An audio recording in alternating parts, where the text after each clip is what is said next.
Curti, je suis un étudiant au lycée La Salle-Saint-Charles à La Réunion. Je m'appelle Julia, je suis étudiante à la Saint-Charles à La Réunion. Connais-tu La Réunion? C'est une île tropicale qui se situe dans l'océan Indien, à l'est de Madagascar. C'est un département français. Et qu'allons-nous faire aujourd'hui, Curtis? Aujourd'hui, on se retrouve pour faire une recette typique de La Réunion pour fêter Mardi Gras. Et qu'est-ce que c'est Mardi Gras? Mardi Gras est la fête qui précède le début du carême le mercredi décembre. Le nom Mardi Gras vient de manger gras et beaucoup avant le début du carême, car pendant 40 jours de carême, on ne peut plus manger de viande jusqu'à l'arrivée de Pâques. Et il y a une fête qu'on associe à Mardi Gras à La Réunion, qu'est-ce que c'est? Oui, la fête dont tu parles, Julia, c'est le carnaval. Ah, et pourquoi on l'associe à Mardi Gras? Le carnaval à La Réunion est une tradition ancestrale. Elle remonterait à l'époque d'abolition de l'esclavage, alors que les afro-descendants appelés les CAF ont décidé d'organiser le tout premier carnaval à La Réunion. On associe le Mardi Gras et le carnaval ensemble pour que ce soit une fête amusante et riche en émotions pour que les adultes et les enfants puissent s'amuser.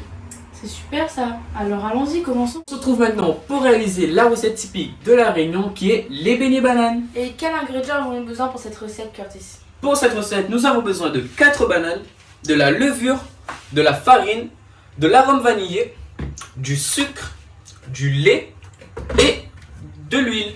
Et quels sont les ustensiles nécessaires? Nous avons besoin d'une poêle. Super tout ça, alors on se retrouve pour la préparation. Pour la première étape, nous allons prendre les bananes et les écraser. Une fois les bananes écrasées, ça va nous donner ce résultat. Puis on prend l'assiette, on le verse dans le bol.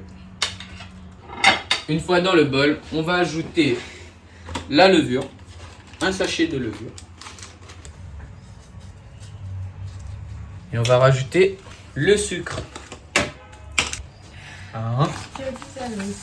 Une fois le sucre ajouté, on le mélange.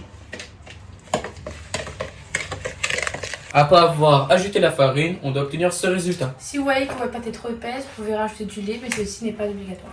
Allez, maintenant, place à la cuisson.